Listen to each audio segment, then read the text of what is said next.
Hey guys, tonight we wander through the twilight streets of Rome, watching the city shift from the din of labor to the hum of evening. You trudge past the forges and workshops, your hands still smelling faintly of bronze and sweat, and notice the alleys beginning to fill with the clatter of cartwheels and the low chatter of people finishing their day. Lanterns are lit along the stone streets, flickering like tiny stars pinned to walls, casting shadows that dance as if they're whispering secrets. You probably won't survive this Roman evening without tripping over a stray dog or a basket of spilled fruit. So, before you get comfortable, take a moment to like the video and subscribe, but only if you genuinely enjoy what I do here. Oh, and drop your location and local time in the comments.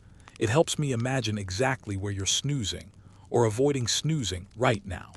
Now dim the lights, maybe turn on a fan for that soft background hum, and let's ease into tonight's journey together. You step lightly onto the worn cobbles, hearing a street performer tuning a lyre nearby. The smell of bread baking wafts from a corner shop, mingling with the acrid scent of smoke from nearby hearths.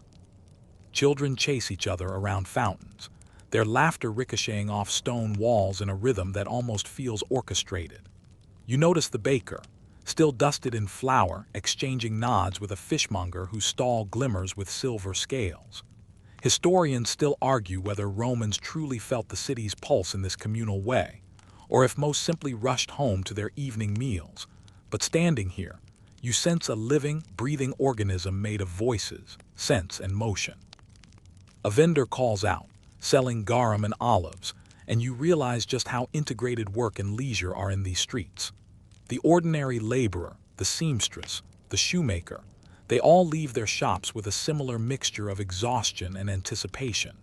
You sidestep a delivery cart loaded with amphorae, remembering that crocodile dung sunscreen probably won't be part of your evening, thankfully, though some Romans swear by it. Sounds, the smells, the constant flux of people. The city is alive in a way that's both comforting and mildly overwhelming. As dusk deepens, you sense a subtle shift. The street chatter softens, replaced by the low murmur of conversation spilling from open windows. You notice a group of young men playing a rough version of dice, betting what little coin they have left after a day of labor. You can almost hear the clink of bronze coins in purses and the faint groan of carts rolling over uneven stones. This is Rome after work, the city's soft sigh as it transitions from duty to delight. The evening's first aromas, fresh bread, roasted nuts, and smoke from nearby hearths, linger on your tunic, reminding you that Rome doesn't pause for anyone. You trudge onward, aware that every glance, every sound, and every whisper contributes to the city's nocturnal symphony. In this moment, you feel both a participant and a spectator, wandering through streets that are centuries old yet endlessly alive, your senses tuned to a rhythm that's equal parts chaos and comfort. You push open the heavy wooden doors of the public baths, and a wave of warm, steamy air greets you like an old friend. The smell of soap, sweat, and herbs mingles, tickling your nose and clinging to your hair. You probably won't survive this without noticing every little sound, the splash of water, the slap of sandals on wet stone, the occasional laugh that echoes against mosaic walls. So before you get too cozy in this steam, remember to like the video and subscribe, but only if you genuinely enjoy what I do here. And hey, let me know your location and local time while you're at it. Now dim the lights, maybe turn on a fan for that soft background hum, and let's ease deeper into tonight's Roman rituals. You step into the frigid entrance pool, a shocking jolt to your tired muscles, and then slide into the warmer tepidarium. Around you, people of every social class intermingle, laborers chatting with scholars, matrons gossiping over their perfumed oils, and slaves silently observing, ready to deliver towels or scrape your back with a strigil. Historians still argue whether Romans truly mingled so freely across class lines here, but standing in the midst of this warm steam, it feels plausible. You feel the grime of the day dissolve off your skin, replaced by a curious energy, as if the city itself is cleansing you alongside your body. You notice a group playing an impromptu game of dice in a corner, laughter punctuating the hiss of water, while a poet recites lines about Neptune that no one seems to fully understand but everyone pretends to appreciate. Meanwhile, someone else swirls a herbal infusion in the water, claiming it can banish fatigue, though you suspect the scent of rue is more intimidating than therapeutic. Quirky Roman superstitions abound, and you find yourself glancing around, half expecting a small offering to a household god or a whispered prayer to the water spirits. The warm pools beckon, and you slide into the deepest one, feeling the heat seep into tired muscles, easing aches from a day bent over a loom or bent over bronze molds. Conversations float through the mist, complaints about the forum's overcrowding, debates over the latest Senate decision, and the occasional boast about one's wrestling skills in the palestra. You watch as an elderly man slowly rubs olive oil into his joints, probably better at this than you are at standing still for 5 minutes. Crocodile dung sunscreen. No, but the mixture of oils and herbs gives the same exotic flair, minus the stink. As your skin prunes and your senses awaken to the rhythm of the bathhouse, you realize this is more than a simple wash. It's theater, ritual, and relaxation all rolled into one. Steam curls around columns adorned with mosaic gods, shadows flicker on the walls, and your mind drifts, sometimes to debates over philosophy, sometimes to the random quirk of life where a stray dog might waddle in and scare a bather. Every sensation is amplified, every whisper carried across the warm tiles. By the time you finally emerge, scrubbed and slightly fragrant, you feel lighter, ready to step back into Rome's dusky streets with the city's pulse mirrored in your own. You duck into a dimly lit taberna, and the first thing that hits you is the tang of cheap wine and roasting olives. The air hums with conversation, clinking mugs, and the occasional burst of laughter that feels just a little too loud for the narrow space. You probably won't survive this Roman night without noticing the half-inebriated gestures, the exaggerated storytelling, and that one guy who's clearly bluffing in a dice game. So before you get too comfortable, take a moment to like the video and subscribe, but only if you genuinely enjoy what I do here. Don't forget to share your location and local time in the comments. Now, dim the lights, maybe turn on a fan for that soft background hum, and let's settle into the murmur of Roman tavern life. You squeeze past a group of men arguing about the latest chariot race, the scent of olives clinging to your tunic. A server with a crooked smile slides a clay cup into your hand, filled with watered-down wine that tastes faintly of vinegar but still warms your throat. The wooden tables are scarred with centuries of knife marks and spilled amphora contents. Some locals even insist that rubbing the old wood will bring luck in gambling. Historians still argue whether Romans truly drank as casually in public as modern tales suggest, or if these taverns were primarily the domain of the lower classes. Here, though, the mix of craftsmen, scribes, and occasional soldiers blurs those lines effortlessly. Nearby, a small group rolls dice on the table, coins clinking with each turn. You watch a man smirk as he pretends to miscount, only for his companion to catch him mid-cheat, and the table erupts in laughter. A woman carries skewered meat through the crowd, offering morsels to anyone willing to trade a coin or a joke. Fringe tidbits surface here too. Some swear that licking a dice before rolling ensures luck, while others whisper that a particular tavern cat brings good fortune if it jumps on your lap. You glance down to see a ginger feline weaving through the legs of patrons, and you can't help but wonder if it's judging your wine-sipping technique. The conversations ebb and flow, complaints about taxes, tales of local triumphs, and the occasional dramatic retelling of a neighbor's scandal. You catch snippets of debates over politics and philosophy, though much of it is muffled under the aroma of roasted meats and smoke. You realize this is more than casual drinking. It's a ritualized decompression, a space where stories, laughter, and minor schemes intertwine. You lean back, letting the warmth of the taberna soak into your bones, feeling part of a tradition that spans decades. As you leave, a chorus of "Veil" and clinking mugs follows you into the street. The night is settling, but the pulse of conversation, the echo of dice on wood, and the faint perfume of roasted treats linger on your senses. The taberna may fade behind you, but its energy persists, nudging you gently toward the next layer of Rome's evening rituals.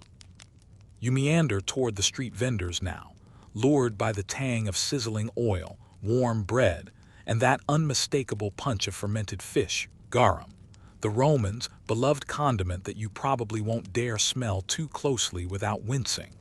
So before you get distracted by the aroma assault, remember to like the video and subscribe, but only if you genuinely enjoy what I do here. And don't forget to drop your location and local time. I like imagining exactly where you are in the world while we wander Rome's alleys together. Now, dim the lights, maybe turn on a fan for that soft background hum, and let's nibble our way through the city's nocturnal flavors.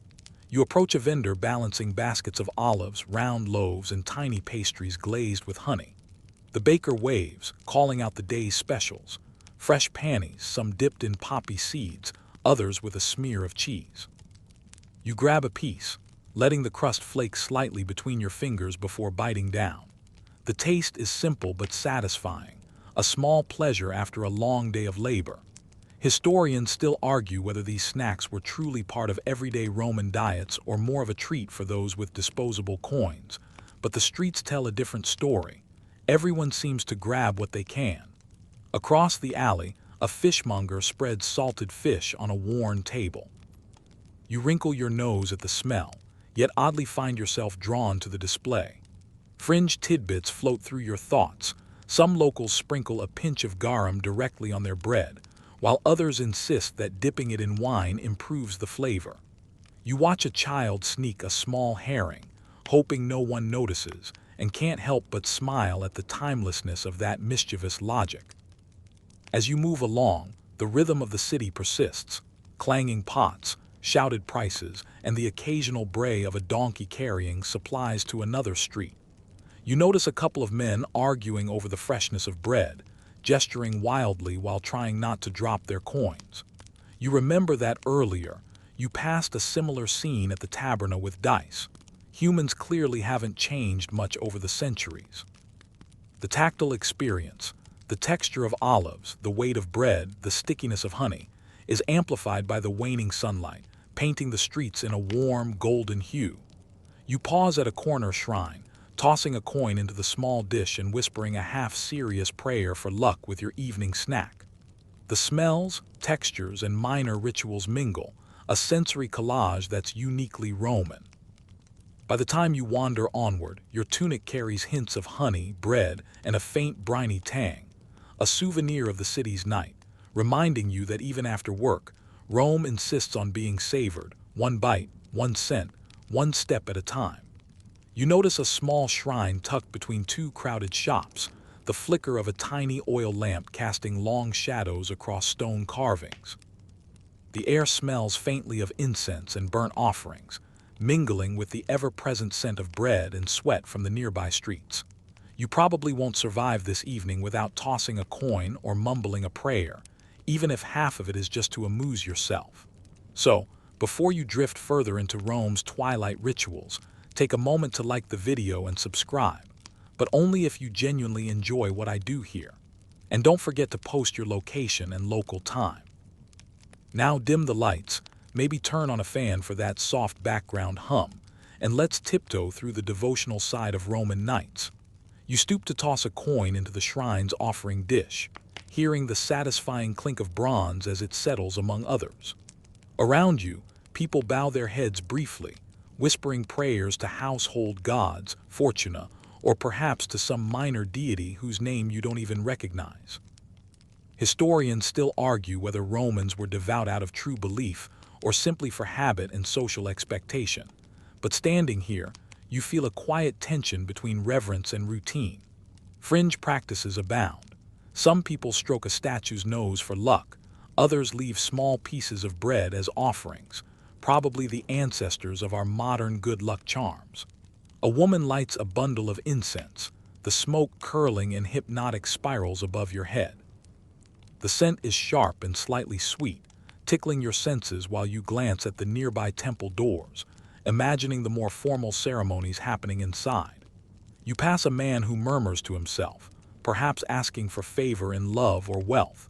You can't tell if he's serious or just performing a nightly superstition. Crocodile dung sunscreen might be gone from your day, but these little rituals have a similar sense of exoticity and eccentricity. As you wander further, you see children tossing small coins into fountains, laughing as they try to guess if the water will swallow their offerings or spit them back. Street vendors occasionally pause to touch a talisman or mutter a quick prayer, blending commerce and devotion in a seamless, almost choreographed dance. The city feels alive with quiet spirituality, a backdrop to the louder, more tactile parts of the evening: taverns, markets, baths. You notice that even in a bustling metropolis, Romans carve out spaces for reflection and hope, however small or fleeting. Stepping back onto the cobbled street, you carry a lingering sense of ritual with you. The coin in the shrine, the curl of incense smoke, the whispered prayers, they are invisible threads that tie the city together. Even after work, Rome insists on these tiny pauses, these reminders of unseen forces and hopes, weaving superstition and tradition into the very air you breathe.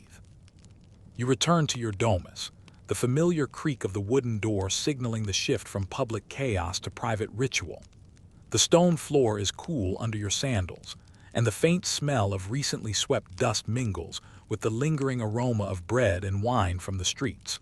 You probably won't survive this evening without noticing the hierarchy inside these walls, the subtle negotiations of space, voice, and attention that define family life in Rome. So before you settle into the comfort of home, remember to like the video and subscribe, but only if you genuinely enjoy what I do here. And yes, drop your location and local time so I can picture exactly where you are while wandering these ancient rooms. Now, dim the lights, maybe turn on a fan for that soft background hum, and let's step fully into the domestic world of everyday Romans. You enter the atrium, where the small pool glints in the dim evening light. The water is still, reflecting the mosaics overhead, catching your tired eyes and your wandering thoughts. A servant, perhaps a freedman who has become part of your daily rhythm, slides silently along the floor, carrying a basin of water to wash your hands. The cool touch of water, scented faintly with lavender or rose, wakes your senses after the day's dust and toil. Historians still argue whether the majority of Roman homes were as orderly as the models in modern textbooks suggest, or if most were a jumble of cramped rooms, clutter, and constant minor chaos. Standing here, watching a young child chase a pet bird around the atrium, you suspect the latter is closer to truth, though filtered through a touch of imagination. You sit at the triclinium, the reclining dining couch, and gesture for your family to join. The paterfamilias nods to his eldest son, who in turn signals the servants to bring dishes forward. Tonight's dinner is simple: bread, olives, a stew of lentils, and perhaps a small serving of fish if luck and coin were kind. You taste the first bite, noticing how the slow cooking brings out earthy flavors, and think about the way food punctuates life in Rome, not just nourishment but ritual, hierarchy, and conversation. Fringe tidbits surface. Some families leave a small morsel of every meal on the table as an offering to household gods, while others sprinkle salt over the floor to keep wandering spirits at bay. You glance at a small figurine near the hearth and wonder if it has received today's offerings yet. Conversation begins, low at first, then more confident as the family settles into familiar roles. The children chatter about their day, recounting minor victories and mishaps, while the adults exchange news of local markets, patrons, and occasional political events. You notice how carefully each voice navigates the hierarchy. The eldest speaks, the youngest listens, and servants hover respectfully, contributing only when necessary. You probably won't survive this evening without realizing that family life in Rome is a negotiation as intricate as any political debate in the forum. After the meal, you wash your hands at a small basin, the water warm and scented, and notice a servant preparing the table for after-dinner relaxation. Some families retreat immediately to private chambers, others linger in the atrium, enjoying music, poetry, or the flicker of oil lamps on mosaics. You choose to linger, reclining against cushions while a servant brings a small harp or lyre. The soft notes float through the room, mingling with the warmth of the lamplight and the fading scents of the meal. Historians still argue whether music was a pastime for leisure or a subtle tool for social instruction. Yet sitting here, watching the shadows dance across the walls, it feels undeniably restorative. The children grow restless, chasing each other around the atrium, and you join in briefly, catching a laugh or two as a small bird flutters from one corner to another. The chaotic energy reminds you that Rome is not just marble and mosaics. It's people, motion, and noise. And even inside the walls of a home, that vitality cannot be completely tamed. Fringe tidbits pepper the domestic landscape. Some Romans place small charms in corners to ward off the evil eye, while others swear that reciting a short verse from Homer or Virgil after dinner ensures good sleep. You murmur a line or two under your breath, half in jest, half in curiosity, and notice how the children echo your words with childish precision, adding their own flourishes. The paterfamilias stands and stretches, signaling that the time for work or chores is not entirely over. Perhaps an apprentice in the household must finish a carving or stitch a tunic, or a minor repair needs attending in the kitchen. You notice how the family divides labor naturally. Men may handle heavier tasks, women coordinate domestic management, and servants execute specific orders. You probably won't survive this evening without appreciating the subtle choreography required to keep a Roman home functioning smoothly after a long day. Later, the conversation drifts to philosophical musings. Perhaps someone read Cicero or Seneca that day, and passages are quoted with varying accuracy. Opinions clash gently, each participant carefully balancing curiosity with respect. Historians still argue whether Romans were genuinely invested in philosophy at the domestic level, or if these recitations were mostly performative. Either way, sitting here, you feel the intellectual pulse of Rome, a quiet heartbeat beneath the more tangible rhythms of food, work, and laughter. As the evening stretches, the family moves toward quiet reflection. Lamps are adjusted, cushions rearranged, and the house settles into a softer, warmer rhythm. You notice the faint aroma of oils used to anoint the skin, a preparation for sleep that doubles as a minor indulgence. Fringe customs surface again. Some anoint only after prayers, others mix oils with small herbs to promote dreams or repel insects. You inhale slowly, letting the scent fill your senses, grounding you in the domestic tranquility that follows the day's labor. You recline fully now, letting the hum of conversation fade to background noise.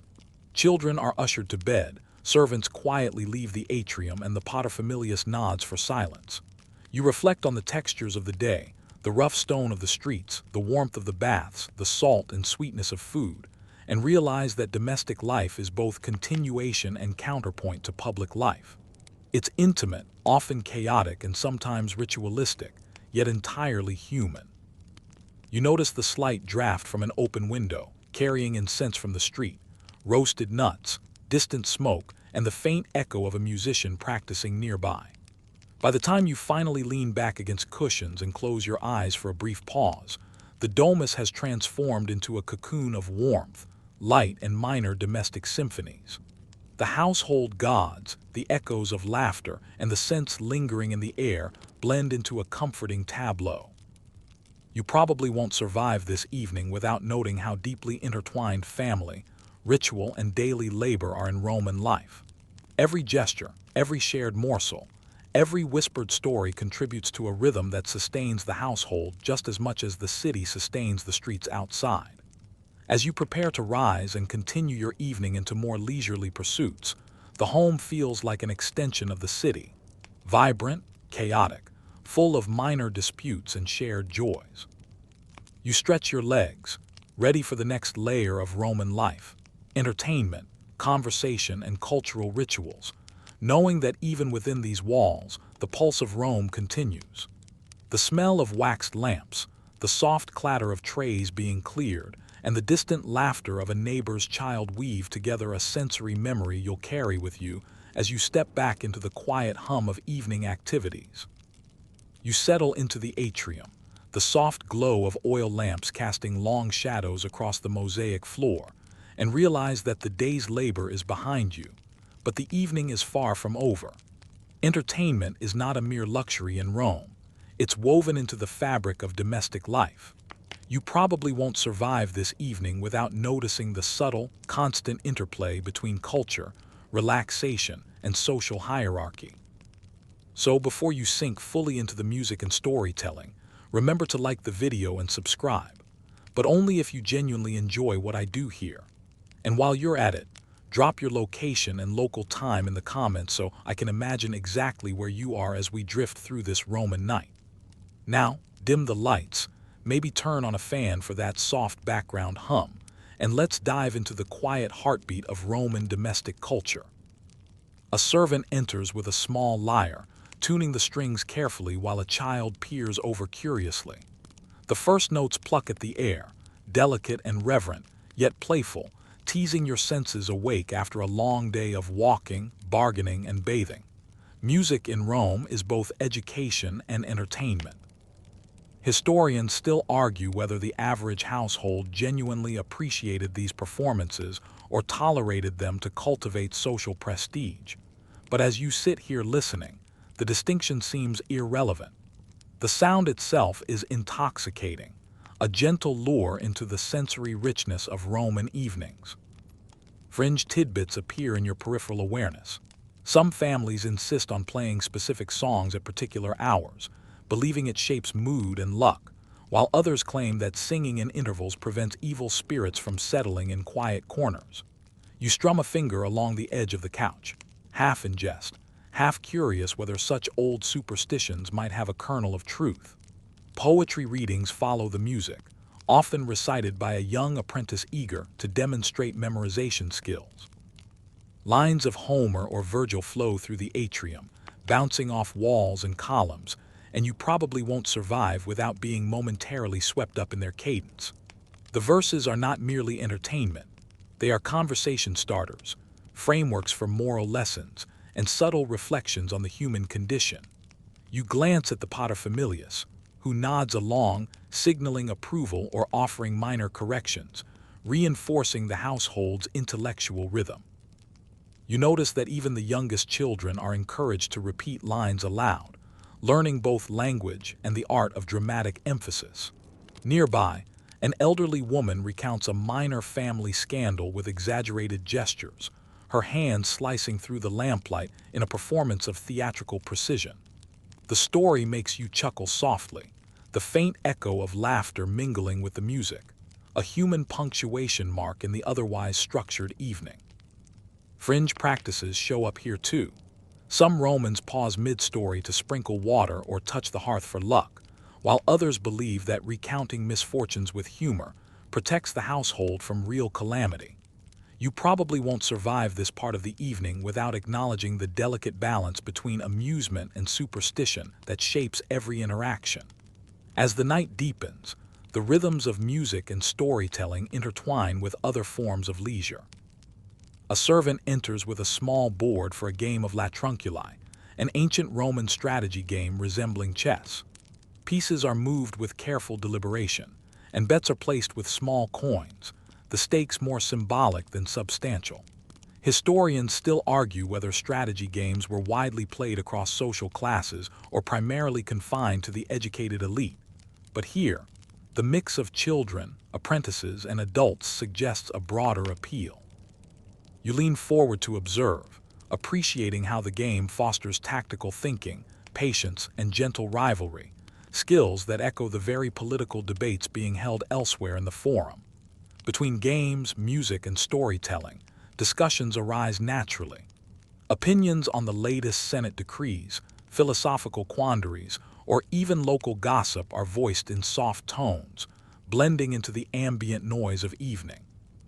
You probably won't survive this without noticing how carefully each participant navigates hierarchy. Deference is subtle, yet evident. Humor is tempered by respect. Curiosity is encouraged but never overbearing. Fringe anecdotes slip into conversation. Someone insists that a neighbor spotted a ghostly figure near the aqueduct, while another swears a particular type of olive preserves youth. These interjections, half serious and half amused, provide texture, punctuating the evening with reminders that the mystical and mundane coexist seamlessly. You move toward the open window, listening to the city beyond. Distant shouts, the soft clatter of carts, a dog barking somewhere in the maze of streets. The music, stories, and games within the atrium seem to form a protective bubble around you, separating domestic intimacy from urban chaos. You probably won't survive without appreciating this contrast. The way Roman homes create private sanctuaries, even as the city hums tirelessly outside. Every note of the lyre, every chuckle at a story, every strategic move on the board feels amplified against this backdrop. Even as attention drifts toward individual pursuits, the collective energy of the household remains tangible. Children practice reciting lines from the day's poetry, guided by older siblings. Apprentices demonstrate handiwork or memorized phrases. The paterfamilias occasionally interjects with advice or subtle corrections. You notice that Roman domestic culture is simultaneously structured and flexible, enforcing order while encouraging creativity and engagement. Fringe details abound. Some families require that children sprinkle water on the floor before a game to ensure fairness, while others insist that singing after meals fosters good sleep.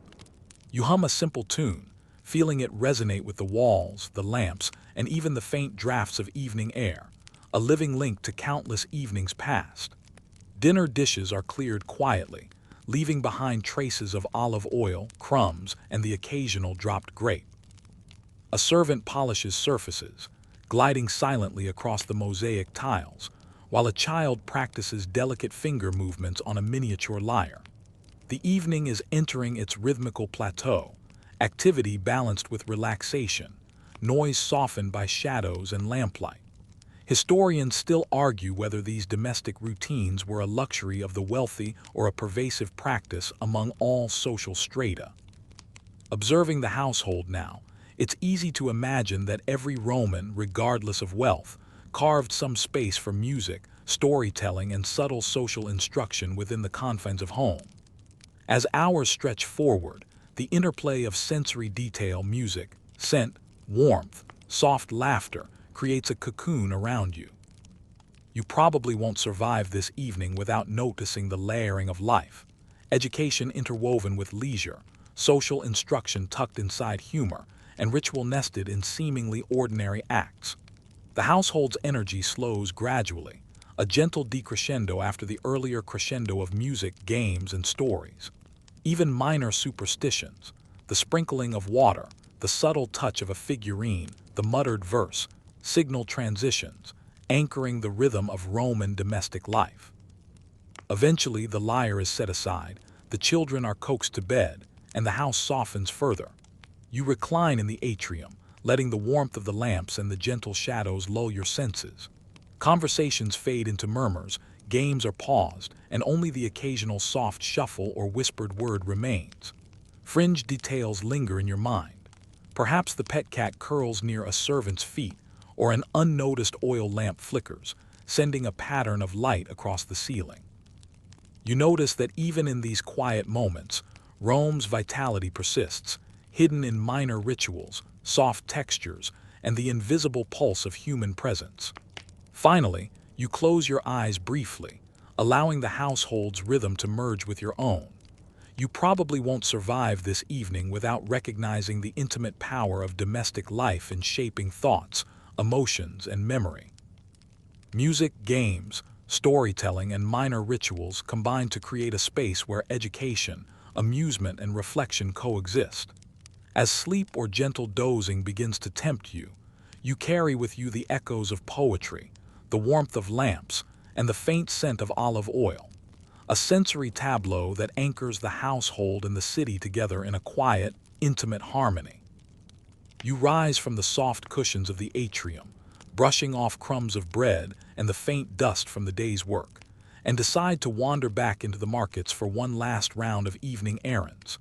The twilight air of Rome carries a cooler edge now, but the streets remain lively, illuminated by flickering lanterns and the occasional torch. You probably won't survive this evening without noticing how different the markets feel at this hour. The mixture of lingering trade, casual bartering, and a subtle shift in tempo as vendors prepare to close for the night. So, before you get lost in the clamor of bargaining voices and clinking coins, take a moment to like the video and subscribe, but only if you genuinely enjoy what I do here. And do post your location and local time in the comments, so I can picture exactly where you are as we meander through these Roman lanes. Now, dim the lights, maybe turn on a fan for that soft background hum, and let's trace the ebb and flow of commerce after a long day's labor. The first stall you approach brims with fabrics, rolls of dyed wool, threads of silk, and small embroidered scraps that shimmer under the lantern light. You run your fingers across the rougher textures of dyed wool, feeling the tactile difference between fine and coarse weaves, while the vendor eyes you cautiously, ready for a price negotiation. Historians still argue whether the average Roman commoner could afford such luxury textiles, or if these stalls mostly catered to wealthier passers-by, but your senses insist that everyone here finds a touch of desire, if not purchase. Fringe practices pop into your awareness.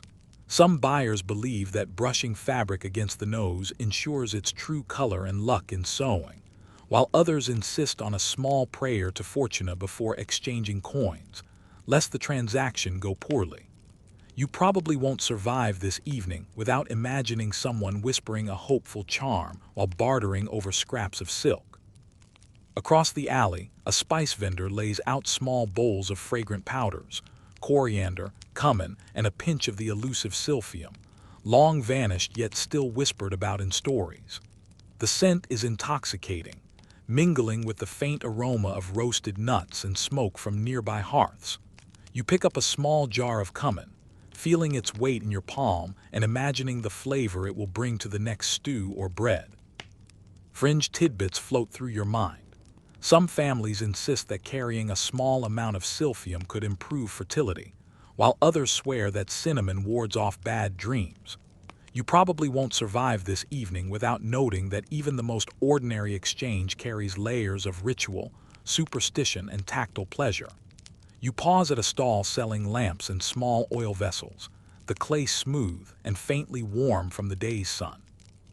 Each lamp has a minor imperfection, a small chip or uneven curve, but you know Romans value these as marks of authenticity, a testament to the human hand behind creation. Historians still argue whether these imperfections were intentional signs of artistry or mere accidents tolerated by buyers, but you can't help appreciating their charm. You gently lift a lamp, imagining the golden flame it will cast across a family's evening meal or a scholar's late-night reading. Fringe details creep in. Some insist that rubbing a lamp with oil before lighting it ensures that the flame burns evenly, while others whisper that certain shapes invite the favor of household gods. You probably won't survive this evening without picturing flickering shadows dancing across the walls of countless Roman homes. Nearby, a vendor of small trinkets and charms calls out, hawking tiny figurines of gods, protective amulets, and miniature representations of animals. You bend to inspect a small bronze dog, noticing the skill in its molded curves, and imagining it guarding a home from mischievous spirits or wandering cats. Fringe customs emerge here too. Some families hide a figurine under a pillow to encourage pleasant dreams, while others place them near windows to ward off bad luck. You probably won't survive this evening without considering how deeply superstition intertwines with daily life, influencing even the smallest transactions. As you wander further, the rhythm of commerce pulses around you. Shouts of vendors blend with the clatter of carts rolling over cobblestones and the faint chatter of patrons lingering in nearby taverns. You notice a pair of men negotiating over a sack of grain, their gestures exaggerated, voices rising and lowering in an intricate dance of persuasion. The smell of roasting chestnuts drifts from a corner stall, mingling with the subtle tang of oil from freshly pressed lamps. Historians still argue whether Roman markets operated with strict pricing or whether haggling was the true norm. But standing here, Witnessing the interplay of gestures, expressions, and coin, you understand that negotiation is a sensory art as much as an economic act. You pause to examine a small cluster of fruit vendors. Apples, pears, and figs glisten in lantern light, droplets of water glinting on their skins. You sample a fig, its sweetness filling your senses, sticky against your fingers, and feel a wave of appreciation for these small pleasures. Fringe tidbits surface again. Some Romans insist that tasting the first fruit of the evening ensures good fortune, while others whisper that sharing a piece with a stranger invites protective spirits into the home. You probably won't survive this evening without picturing the subtle rituals embedded in even a simple bite of fruit. The evening deepens and you notice how vendors begin to pack up, their voices softer, the rhythm slower, yet the city remains alive.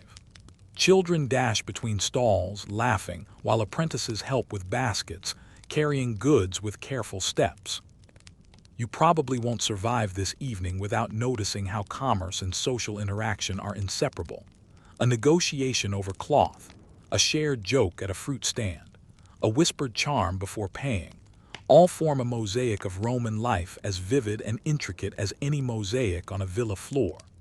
You linger near a stall selling lamps with painted surfaces, the colors catching the lantern light like tiny jewels. You imagine a household lighting one of these lamps for a quiet evening, the flicker casting shadows that play across walls while music and conversation continue softly in the atrium. Fringe practices resurface. Some families believe that arranging lamps in a particular pattern protects against nightmares, while others whisper that the shadow shapes can influence dreams. You probably won't survive this evening without picturing the interplay of light, ritual, and domestic rhythm. Moving toward the exit of the market, you pass a small apothecary stall.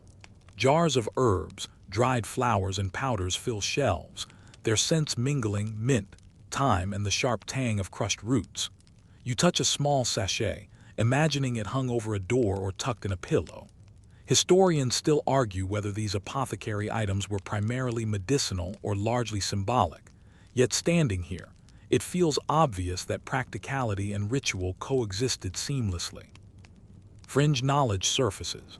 Some Romans believe that carrying a sachet prevents minor illnesses, while others insist that a specific blend encourages restful sleep. You probably won't survive this evening without letting your mind wander through these subtle domestic strategies for health, luck, and comfort. As the market quiets, you feel the cool night air brush against your face, carrying the faint mix of roasted nuts, spiced oils, and distant firewood smoke. You pause to take it in fully, the layered scents, the dim lantern glow, the soft chatter of late buyers, and the occasional clink of coin in a purse. The city feels alive yet intimate, a network of human interaction that pulses softly after the labor of the day. You probably won't survive this evening without recognizing that Roman markets are more than commerce. They are theaters of negotiation, spaces of social instruction, and hubs of sensory experience. Finally, as you begin to make your way back home, you carry with you the textures, smells, and rhythms of the market. Your tunic bears faint traces of olive oil and dust, a souvenir of interactions and transactions.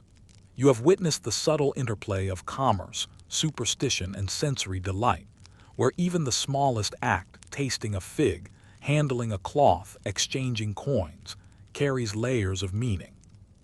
Fringe tidbits, historical debates, and sensory detail mingle in your mind as you step back toward domestic life, carrying the pulse of Rome's evening commerce into the quieter rituals that await in your home.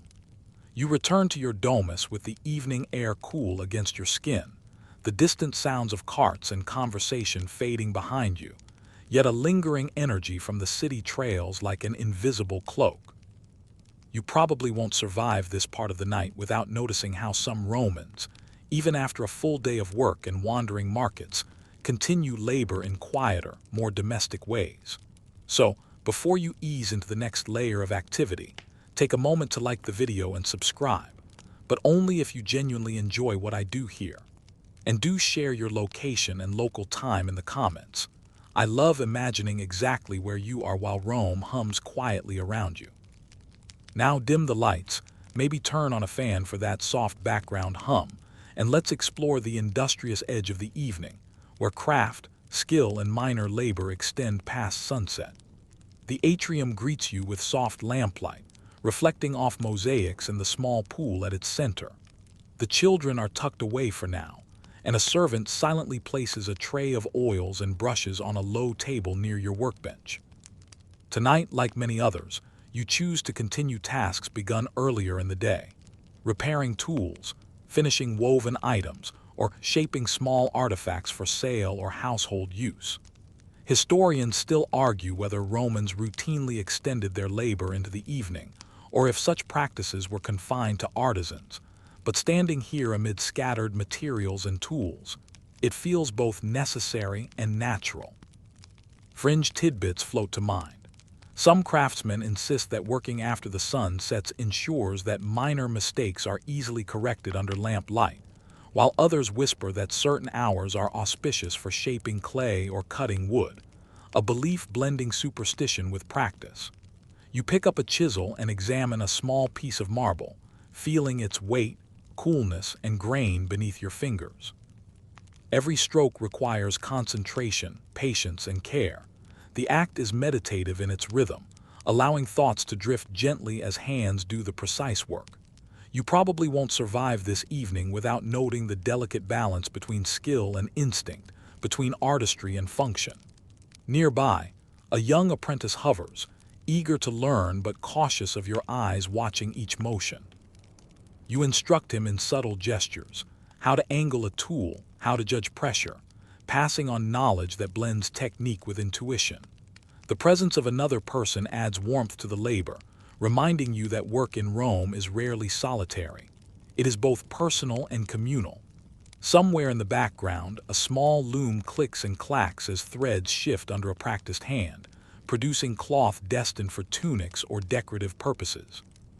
You glance at the patterns, noting their precision, and think about how each piece will eventually be folded, worn, or gifted. Fringe beliefs surface. Some weavers claim that humming specific tunes while weaving ensures even threads, while others insist that touching the fabric with clean, dry hands blesses it with good fortune. You probably won't survive this evening without appreciating the subtle rituals embedded in routine craftsmanship. The oil lamp flickers, casting dancing shadows across tools, threads, and small clay pieces, and you notice how the light transforms the space. Shadows exaggerate curves, highlight imperfections, and lend a minor theatricality to even the simplest tasks. Historians still argue whether evening labor was mostly practical or partly performative, meant to impress household members or apprentices, but you sense both at once. The work is real, necessary, and yet strangely beautiful under lamplight. Fringe tidbits emerge. Some craftsmen claim that certain hours of the night amplify skill or focus, and while you may be skeptical, you follow the rhythm unconsciously, working with heightened attention as the house grows quieter. You move to repairing a bronze tool, rubbing the surface, polishing it, and noticing how wear marks tell a story of countless days of labor.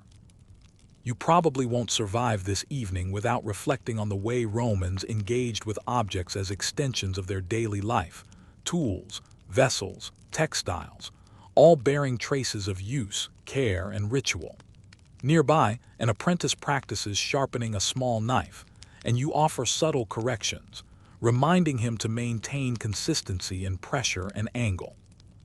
Every movement is deliberate, almost musical, the scrape of metal and the clink of coin like weights forming a quiet symphony against the backdrop of lamplight and occasional wind drifting through open windows. A small table near the window holds writing materials, and you decide to jot a few notes or practice inscriptions. Ink, stylus, and wax tablets are tools of reflection and record-keeping, and even as evening deepens, their use continues a timeless Roman routine. You probably won't survive this evening without noticing the meticulous care required to maintain clarity and permanence. Mistakes are not easily erased, and each stroke carries weight. Fringe rituals linger. Some Romans dip a finger in sacred oil before writing. Others whisper a short blessing for accuracy and inspiration. You watch the shadows of letters lengthen across the table, realizing that even writing is both labor and ritual. The room's atmosphere is a blend of effort and serenity. You pause occasionally, listening to distant city sounds, a cart on cobblestones, a dog barking, the soft murmur of neighbors, reminders that Rome never fully sleeps. You notice the interplay between quiet labor and the urban pulse, how domestic industriousness mirrors the larger rhythm of city life. Historians still argue whether ordinary Romans found genuine satisfaction in evening work or if it was simply necessity, but you find it difficult to separate the two. There is a subtle joy in watching an apprentice succeed, a piece of fabric align perfectly, or a tool regain its utility. Fringe thoughts surface. Some swear that working in silence heightens focus, while others claim that humming low notes prevents minor accidents. You hum softly, letting the rhythm sync with your movements. As the evening stretches, you shift to finishing minor crafts, shaping small clay figurines, smoothing edges of wooden objects, and threading tiny beads for jewelry. Each task requires sustained attention, a gentle tension that keeps your mind engaged without overwhelming it. You probably won't survive this evening without noticing the meditative quality of such labor, the way repetitive motion and tactile focus anchor thought and emotion, even amidst fatigue. A young apprentice watches, eager to mimic every action, occasionally asking a question about technique or material. You respond with patience, aware that knowledge transfer is as much about modeling behavior as giving verbal instruction. Fringe observations come to mind. Some Roman families insisted that apprentices recite protective verses while working, believing it imbued the objects with a sort of quiet blessing. You hum a simple line under your breath, blending superstition with concentration. By now, the house has settled into a hushed cadence. The children are sleeping, the paterfamilias reads quietly, and only the occasional movement of a servant disturbs the gentle rhythm. The room's sensory details, faint candle smoke, the metallic tang of bronze, the soft weight of fabric, and the faint breeze from an open window, meld into a soothing environment. You probably won't survive this evening without noting how deeply intertwined labor, care, and ritual are in Roman domestic practice. Every tool polished, every stitch completed, every small figurine shaped contributes to a broader narrative of daily life, of skill passed down, and of evening extended into purpose. Eventually, you pause and set down the last tool. The work is done for now, though tomorrow promises repetition, new projects, and minor repairs. You take a deep breath, noticing the faint musk of oil, dust, and clay lingering in the air. Fringe tidbits rise to the surface. Some Romans swear that finishing tasks before midnight ensures productivity the next day, while others whisper that pausing at this hour brings favor from household spirits. You probably won't survive this evening without reflecting on the balance between necessity, tradition, and subtle superstition that underpins every Roman action, even after the sun has set. You lean back against cushions in the atrium, feeling the fatigue of extended labor wash over your body, accompanied by the satisfaction of tasks completed and knowledge imparted. The soft lamplight, gentle creak of wooden beams, and muted city sounds outside create a cocoon of quiet industriousness.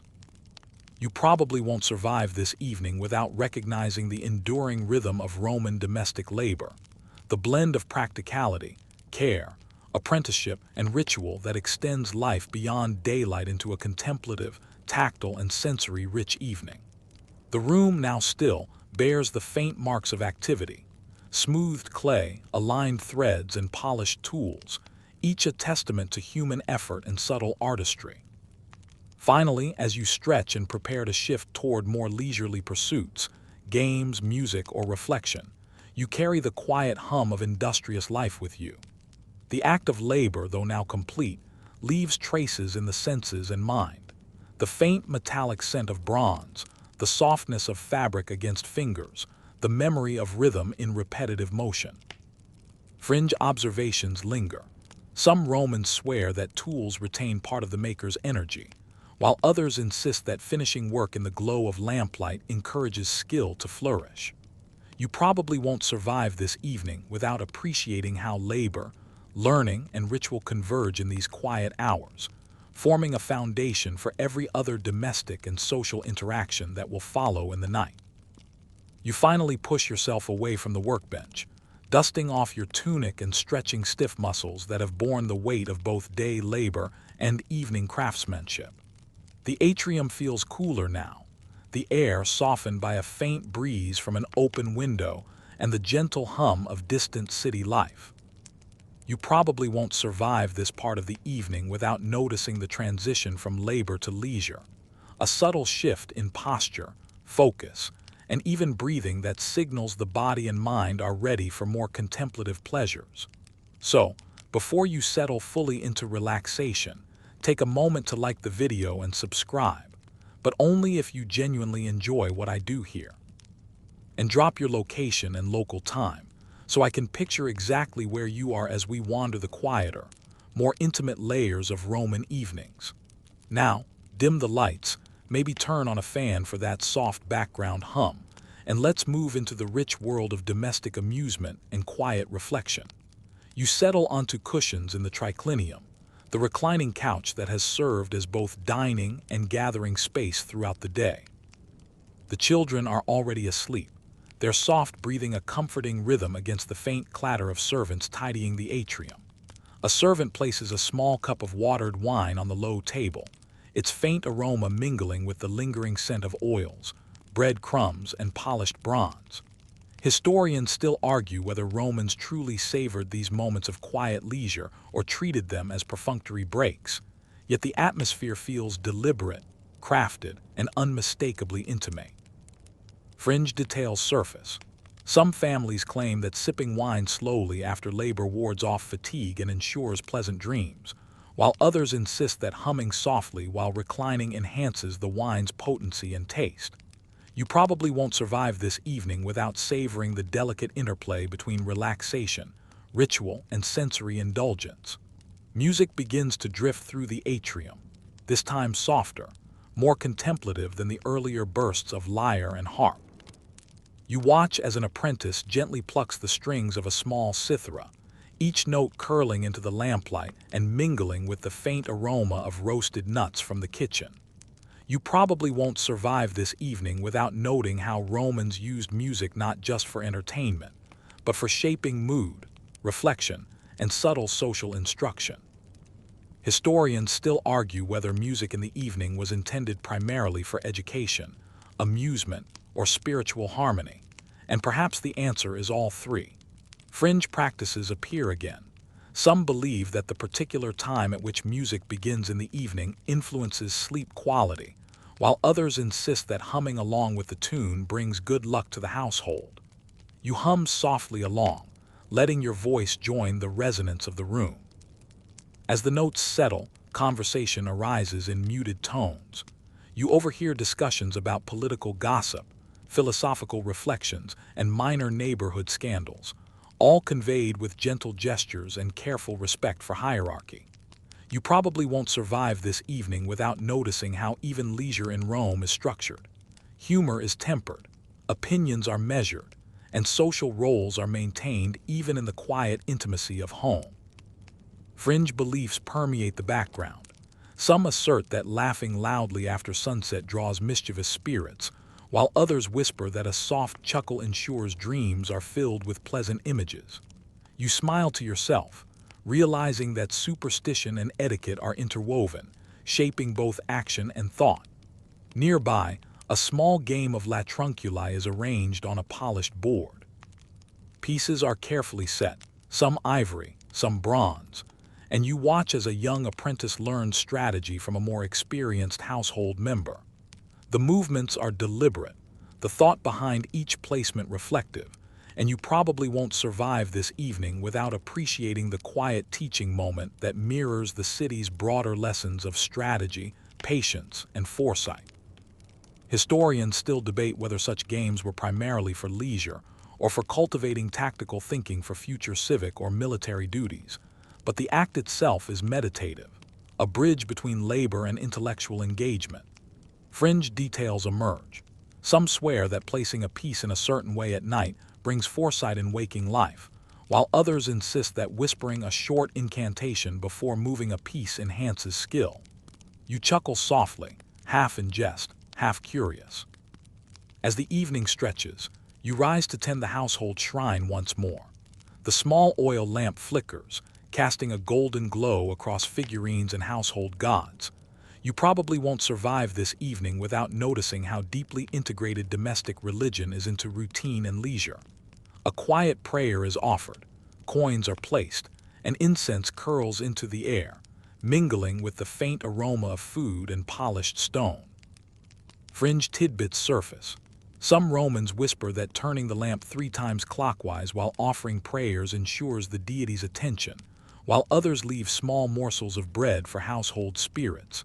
You join in, aware that these gestures, however minor, carry continuity, respect, and a subtle sense of security for the household. Next, you wander to the small library alcove, a compact space of wax tablets, scrolls, and well-thumbed codices. You pick up a scroll, running your fingers along the rolled edges, noting the faint scent of ink and papyrus. You probably won't survive this evening without noticing how Romans used these quiet hours for reflection, study, or intellectual exercise, even after a day filled with labor and domestic activity. Historians still argue whether ordinary households possessed such resources widely, or if this was mostly a practice for wealthier families, but here the collection feels alive and accessible.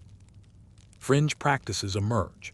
Some readers insist on reciting the first line aloud to activate the wisdom of the text, while others touch a figurine or lamp before reading to enhance comprehension. You trace the letters carefully, absorbing both form and content, feeling a calmness settle into your shoulders. The soft lamplight creates dancing shadows across the walls, and you probably won't survive this evening without noticing how sensory detail enhances reflection. The subtle smell of oil, the faint warmth of the lamp, the occasional creak of wood, and distant city sounds all coalesce into a meditative environment. You watch as a servant quietly tends the hearth, adding logs or tending embers, the small sparks reflecting in your eyes like miniature stars. Fringe observations appear. Some Romans whisper that tending the fire after labor ensures domestic harmony, while others claim that the ember's glow can influence dreams if viewed silently for a few moments. You pause, letting the dance of light and shadow anchor your senses and your thoughts. Soon, conversation turns to minor philosophy. A passage from Cicero or Seneca is read aloud, the words drifting in the warm air. You probably won't survive this evening without recognizing how reflection, education, and social interaction blend seamlessly in Roman domestic life. Children repeat lines softly, apprentices add minor interpretations, and the paterfamilias nods, approving or gently correcting. Historians still debate the depth of philosophical engagement in everyday households versus elite circles. Yet here, even a simple reflection carries weight. Fringe customs persist. Reciting a passage while tracing a figure on the wall is said to imprint wisdom on the mind, while whispering a name during reflection may guide fortune. You experiment subtly, tracing letters in the air with a fingertip, feeling the blend of tactile memory and mental focus. As the night progresses, music resumes, this time a softer, more contemplative melody played on a small pan flute. You probably won't survive this evening without noticing the emotional shift. Music guides mood, eases tension, and gently signals the transition toward rest. Shadows lengthen, dances of light slowing in pace, and you sink further into the cushions, letting the subtle harmonics of notes wrap around your senses. Fringe rituals surface. Some families hum along quietly, believing it wards off restless spirits, while others whisper that certain melodies attract pleasant dreams. You join softly, letting the sound merge with memory and imagination, a private yet communal ritual. Games conclude, scrolls are set aside, and the shrine's oil lamp burns low.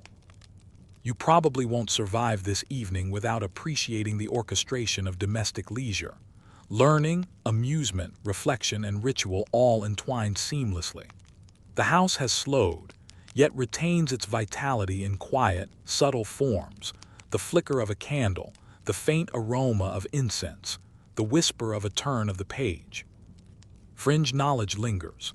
Some swear that finishing all leisure activities before midnight ensures clarity of thought the next day, while others insist that leaving one candle lit allows protective spirits to guard the household until morning. You adjust the lamp gently, acknowledging the invisible rhythm of Rome's domestic twilight. Finally, you recline fully, letting the night's soft cadence envelop you. You probably won't survive this evening without noticing how music, games, reflection, and ritual combine to form a quiet, intimate harmony. Shadows dance, scents linger, and the subtle hum of domestic life. Tools clean, texts read, lessons imparted, threads through your awareness. You carry the sensory tapestry of Rome's evening within you. The flickering lamplight, the faint smoke of incense, the tactile memory of scrolls and clay, the lingering warmth of conversation, and the quiet pulse of music. These elements woven together form the architecture of nocturnal Roman domesticity, bridging labor, leisure, education, and reflection into a seamless rhythm that prepares the body and mind for the softer, slower descent into night. You leave the triclinium and drift toward the peristyle garden, the open courtyard offering a gentle contrast to the enclosed warmth of the atrium. The night air is cooler now, carrying faint scents of flowering herbs, damp earth, and the subtle smoke of a distant hearth. You probably won't survive this evening without noticing how Romans deliberately used outdoor spaces to extend domestic life into the night. So, before you lose yourself in the subtle beauty of the garden, take a moment to like the video and subscribe, but only if you genuinely enjoy what I do here. And post your location and local time. I like picturing exactly where you are while the Roman city hums quietly around us. Now dim the lights, maybe turn on a fan for that soft background hum, and let's step into the garden's evening rituals. You wander along the cobbled paths, tracing your fingers over low hedges and the rough surface of ornamental stones. The soft croak of frogs and the occasional chirp of a night bird punctuate the quiet. Historians still argue whether peristyle gardens were primarily ornamental or practical spaces, used for growing herbs, vegetables, and flowers for household use. You probably won't survive this evening without noting that the boundaries between beauty, utility, and leisure were delightfully blurred in Roman design. Fringe details appear in subtle gestures. Some Romans believed that touching a specific herb while walking through the garden ensured good health, while others whispered that the sound of frogs at night foretold events in the city. You pause to watch the reflection of lantern light in a small pool, noticing the soft ripple as a frog hops in, Rome's nocturnal life subtly blending with human presence. A servant enters quietly, carrying a small tray with water and a soft cloth. You pause to wipe your hands, feeling the cool water refresh your skin after a day of labor and activity. Fringe practices emerge again. Some families insist on washing before entering the garden as a ritual of purification, while others quietly sprinkle a few drops of water over the plants as an offering to household gods. You probably won't survive this evening without noticing the care with which Romans infused even mundane acts with spiritual and symbolic significance. In one corner, a small statue of Venus catches the soft glow of an oil lamp. You approach, noting the fine craftsmanship and the delicate balance of curves, and offer a quiet, half-serious prayer for the family's well-being. Historians still debate whether such domestic cults were primarily religious or served as social and moral reminders within the household. But here, the distinction feels secondary to the sensation of ritual itself. Fringe tidbits rise. Some whisper that circling the statue 3 times ensures love and harmony, while others sprinkle a pinch of herbs at its base for protection. You participate gently, aware of both tradition and personal amusement. The soft scent of flowering herbs drifts through the air, lavender, rosemary, and mint mingling in the cooling night. You run your fingers along the leaves, feeling the roughness of rosemary needles and the softness of lavender blooms. You probably won't survive this evening without acknowledging how Romans engaged their senses fully. Touch, smell, and sight blended to create a richer, more grounded experience of domestic space. Fringe observations appear. Some Romans claim that smelling certain flowers before bed encouraged pleasant dreams, while others insisted that specific arrangements could ward off illness. You inhale deeply, letting the subtle fragrances anchor your awareness in the present moment. You notice the faint glimmer of oil lamps lining the courtyard walls. Their flickering reflections create moving patterns on the columns, casting long shadows that stretch across pathways and garden beds. You probably won't survive this evening without recognizing the deliberate orchestration of light. Romans used shadow and glow to enhance atmosphere, calm the mind, and accentuate beauty. Historians still argue whether domestic lighting had primarily practical or aesthetic purposes, but standing here, you feel both. The lights guide movement while also elevating the experience into something subtly ceremonial. Fringe customs appear again.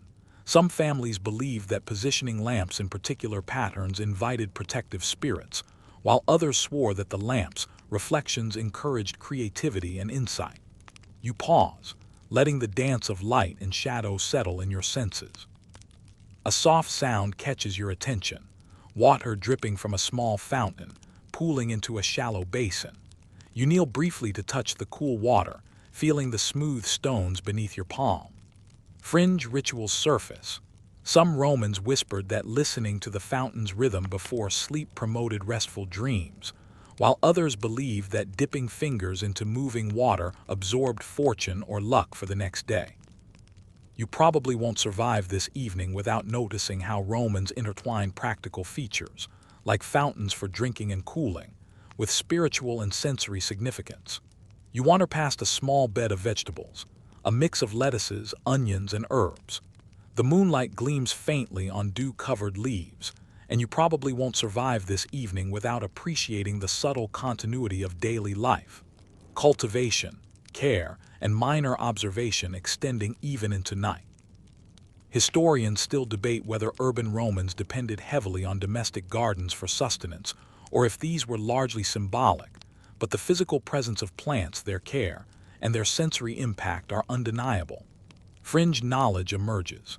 Some Romans whispered that tasting a leaf at night could fortify the body, while others insisted that gently brushing the plants promoted growth.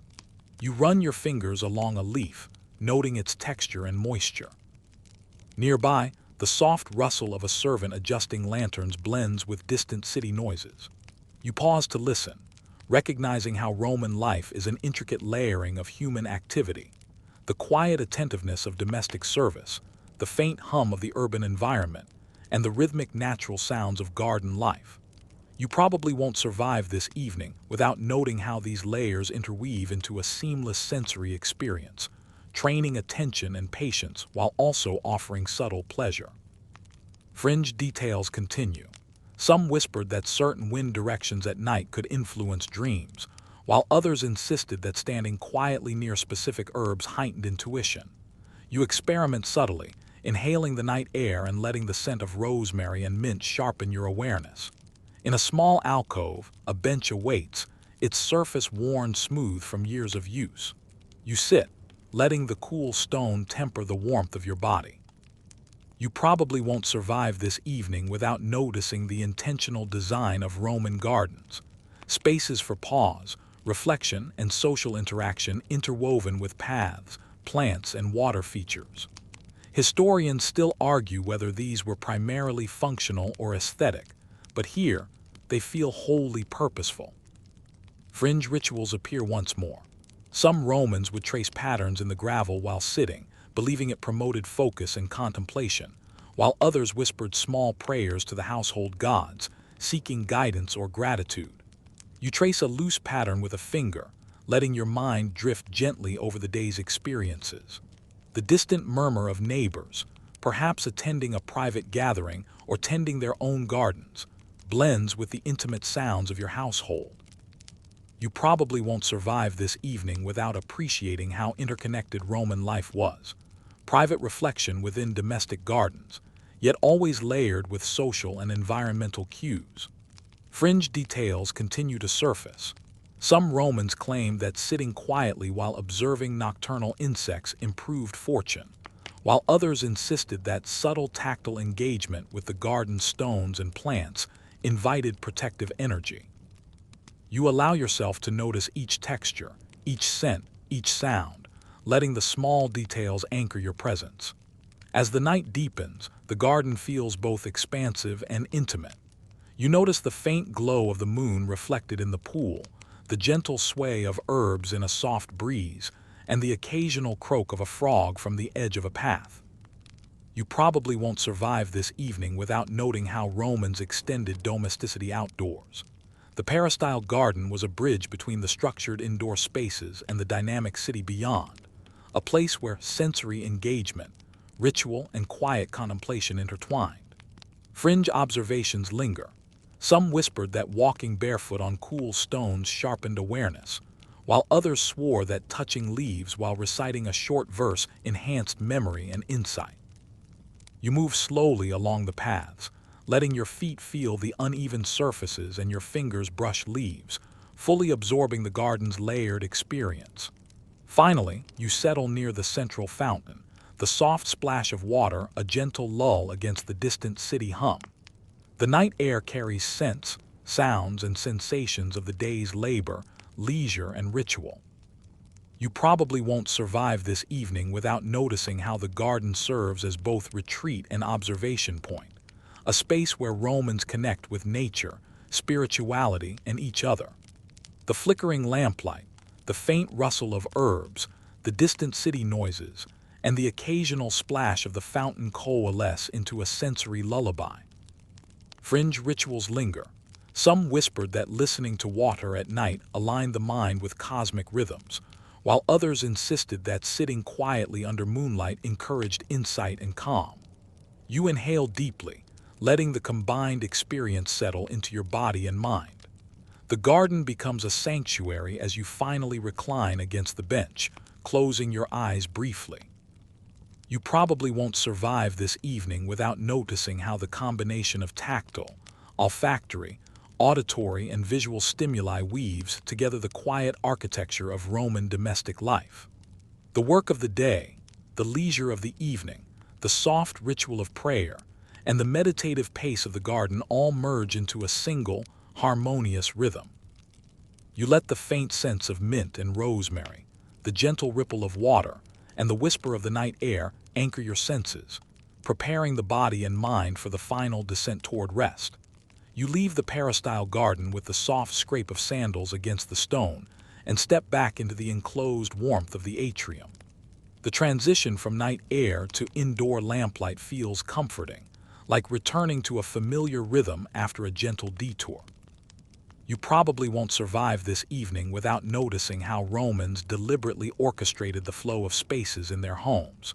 From bustling work areas to quiet lounges to open-air sanctuaries, each zone serves purpose and mood.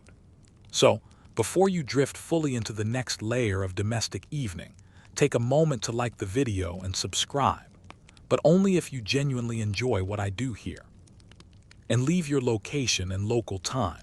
It helps me picture exactly where you are as we continue tracing the nocturnal patterns of Roman life. Now, dim the lights, maybe turn on a fan for that soft background hum, and let's move into the quiet, contemplative intimacy that marks the later hours of the household. The atrium is hushed now, though traces of the day remain. A few crumbs near the triclinium, the faint smell of olive oil and roasted nuts lingering, and the subtle warmth of hearths still burning low. You probably won't survive this evening without noticing how Romans allowed domestic spaces to retain the energy of activity even as movement slows. Fringe details appear almost immediately. Some households insist on leaving a single lamp lit through the night as a gesture to the household gods, while others whisper that the arrangement of cushions affects the quality of dreams. You pause to straighten a small oil lamp, its soft glow reflecting in the polished surfaces, letting your senses absorb the interplay of light, shadow, and atmosphere. You move to a low table where a servant has left a few small scrolls and wax tablets. Perhaps the paterfamilias or a visiting tutor has left notes or letters to be read before sleep. You probably won't survive this evening without noticing how even private reading after dark carries layers of purpose, reflection, instruction, and subtle social signaling.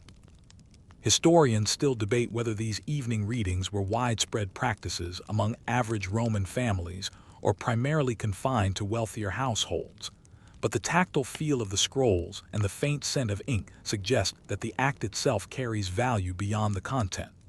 Fringe practices surface. Some readers whisper a short prayer for comprehension before unrolling a scroll, while others touch a small figurine to invite clarity or wisdom. You pick up a tablet and trace the letters with your fingertip, letting the rhythm of ink and wax guide your attention and calm your mind. Soft music drifts in again, this time from a distant room. A lyre hums quietly, accompanied by faint percussion from small hand instruments. You probably won't survive this evening without noticing how Romans used sound to structure time and mood. Music punctuates labor, leisure, ritual, and reflection. Fringe tidbits appear. Some households hum along silently, believing it aligns the household's energy with the cosmos, while others claim that listening quietly to familiar tunes improves memory and focus. You hum along softly, letting the notes wrap around your awareness and create a gentle continuity with earlier daytime and evening activities. You wander past the hearth, noting the faint crackle of embers and the subtle warmth radiating outward. A small pot of water simmers faintly, left from a previous meal or a medicinal preparation. You probably won't survive this evening without recognizing how Romans integrated practical domestic needs with ambient comfort. Warmth, aroma, and gentle light all serve multiple purposes simultaneously. Historians still argue whether the hearth's role was primarily functional or ceremonial, but even practical heat carries symbolic weight, representing security, continuity, and familial cohesion. Fringe practices emerge again.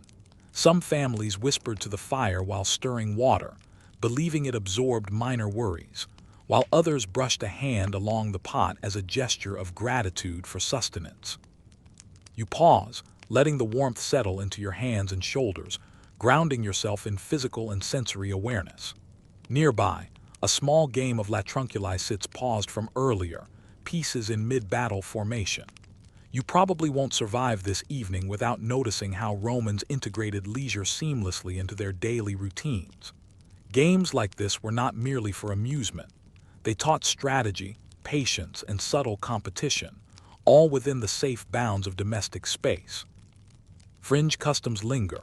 Some Romans recited protective or luck-inviting phrases while moving pieces, while others insisted that the arrangement of pieces could influence household fortune. You move a single piece silently, half for reflection, half in gentle curiosity, observing how even minor actions carry layered meaning. A servant enters quietly, carrying a small tray with watered wine and a light snack of bread or fruit. You probably won't survive this evening without noting how Romans structured the sensory and social dimensions of eating. Taste, texture, aroma, and ritual blended seamlessly, even in small gestures. Historians still argue whether such small evening meals were common among all social classes or primarily a wealthier indulgence. But the act itself, lifting a cup, tasting a fig, sharing a nod of acknowledgement, feels universal. Fringe details appear. Some families whispered a short verse before drinking to ensure pleasant dreams, while others lightly tapped the cup 3 times for luck. You sip slowly, letting the flavor and temperature linger on your tongue, fully attuned to the moment. You settle onto cushions near the corner of the atrium, listening to the faint nocturnal city hum, distant carts, the soft clatter of a stray dog, muted voices from neighboring homes. You probably won't survive this evening without noticing how Romans structured quiet hours as periods of reflection and observation. Even stillness is active in Rome. Observing, listening, and processing the day's events carry as much weight as manual labor or formal leisure. Fringe practices surface. Some households whispered that sitting silently and tracing patterns on cushions or walls improved intuition, while others gently tap their fingers in rhythm with distant sounds to encourage alignment with household energy. You join this silent rhythm, letting the combined sensory tapestry of light, warmth, sound, and texture envelope your awareness. A small shrine in the corner holds a flickering lamp, incense, and figurines of household deities. You probably won't survive this evening without noticing the subtle integration of religious or spiritual practices into routine domestic life. Even after labor, leisure, and minor reflection, small rituals punctuate the day. A pinch of incense, a whispered phrase, a careful alignment of objects. Historians still argue whether these domestic cults were primarily symbolic or genuinely spiritual, but in practice, the acts themselves carry comfort and continuity. Fringe details appear. Some families whispered protective verses over the shrine before sleep, while others traced fingers along figurines as a gesture of gratitude. You kneel briefly, letting the ritual anchor your presence, blending devotion and quiet meditation. Finally, you turn your attention to the quiet corners of the atrium where small tasks remain unfinished. A cushion needs fluffing, a lamp wick trimming, or a loose thread on a curtain. You probably won't survive this evening without noticing how Romans allowed minor, mindful acts to close the day. Each small gesture is both practical and symbolic, reinforcing order, comfort, and attentiveness. Fringe observations linger. Some whispered that attending to small details before sleep ensured mental clarity the next morning, while others believed it invited household spirits to rest alongside the family. You move slowly, performing each task deliberately, letting your senses guide you through familiar textures and movements. As the night deepens, the household settles into a hushed cadence. The warmth of embers, the faint glow of oil lamps, and the lingering scents of herbs, wine, and incense create a cocoon of comfort. You probably won't survive this evening without noticing how Romans choreographed the interplay of sensory, social, and spiritual elements into a seamless rhythm. Even as movement slows, the house remains alive in subtle ways. Faint creaks, shifting shadows, soft murmurs, and distant city sounds. Fringe practices appear in the background. Some whispered that remaining awake briefly to observe household objects at night aligned domestic energy, while others swore that gentle humming or recitation invited restful sleep. You hum softly, letting your breath and voice sync with the quiet pulse of the house. Finally, you settle fully onto the cushions, feeling the day's labor, evening reflection, and garden wanderings consolidate into a gentle tiredness. You probably won't survive this evening without recognizing the layered structure of Roman domesticity. Labor, leisure, ritual, reflection, and sensory engagement all converge to form a holistic experience of life after sunset. The interplay of light, scent, sound, touch, and subtle superstition creates a rhythm that calms, instructs, and prepares the body and mind for rest.